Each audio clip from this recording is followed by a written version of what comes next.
Honestly, I just go out and I try to play my game. Coach put us in a great position to be successful, and we knew going into the game that we was going to have a lot of opportunities to make big plays. And one big thing for the militia, the wide receivers, is when the bullet's in the gun, we got to make sure it go off. So we got to make sure that we make the play that come our way. So, anytime the ball come away, I try to make sure I can make the play because I know the O-line back there doing a great job protecting Ben. I know the running back's doing a good job protecting Ben.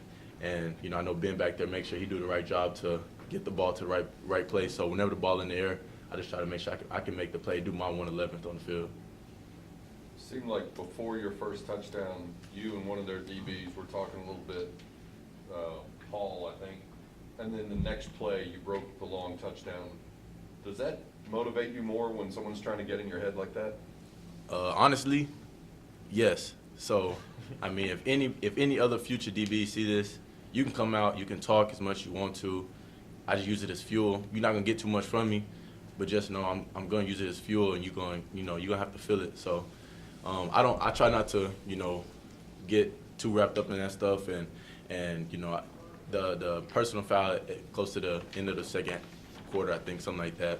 That's out of character, and whether it's all a judgment call on the official, whether I thought there wasn't or not. I got to make sure that I don't put myself in those situations to be, for it to even look like that. So I try not to, let those type of things happen. But I know each week, each DB corps going to try to do something different. It's an all psychological battle because, everybody know the game is 90% mental, 10% physical. So, I know a lot of DBs going to try to come out there and do those things. And for me, I use it as fuel, and I just, take it in stride and go and do my best with it. Kyran, after they scored on their first two drives, you guys kept them in check and rattled off 38 straight points. What kind of adjustments did you all make defensively to hold their offense down for a while after that? We really didn't make any adjustments after the touchdown. We just stayed, playing our keys and doing our assignments, and we just shut them out for the rest of the time. They had two guys last week ran for over 100 and another one within a couple of yards, and you held them pretty well in check. What was the key to being effective against the run tonight? Really just everybody, doing their assignment, playing their gaps and not getting out of, if you have to contain, not getting out of contain and try to do somebody else's job. So everybody's just doing their job, and we stopped the run. Courtland, what did you see out of Ben Hicks? Ben doing what Ben does. I get to see Ben be great every day in practice, and that dude pushes himself to be excellent. And if something happens, first thing that he does is he comes over to us and he tries to figure out what happened so that there's communication on both parts. He went out and he did what we knew he could do, and that's the thing that I like for everybody else to be able to see is him going out and being having success and being able to show what he's been putting in since December. From weightlifting to spring ball, fall camp, just maturing on and off the field, and he showed all those characteristics today in the game.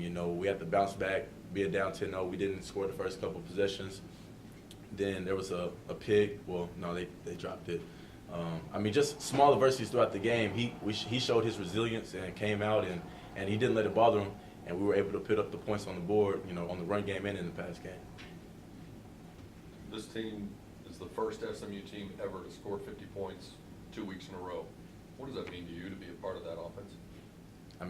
We've been telling everybody that we have that firepower and we have that depth, and it's not going to stop here. We're only going to get better each week, and that's what Coach always pushes us, is that we got to be better next week than we are right now. And that's what we're going to do. We're not going to slow down. And to be able to say that we're a part of that, we don't get really wrapped up in the numbers, but to be able to say we're a part of that is great. Coach always tells us we're going to have a lot of first here, and this probably isn't going to be the last first in this program. So we're just going to take it and keep moving forward.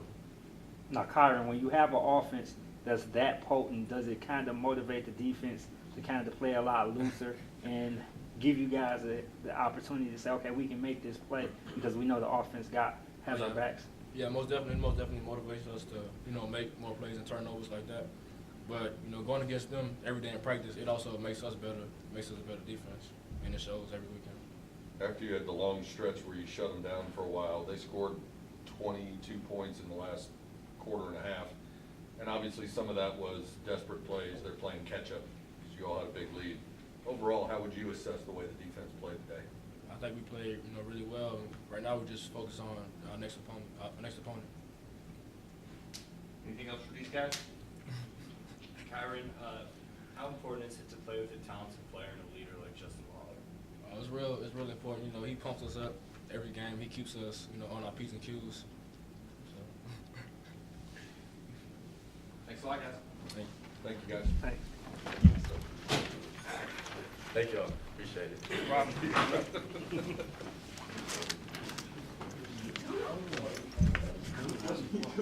What's got funny about all this? I don't know.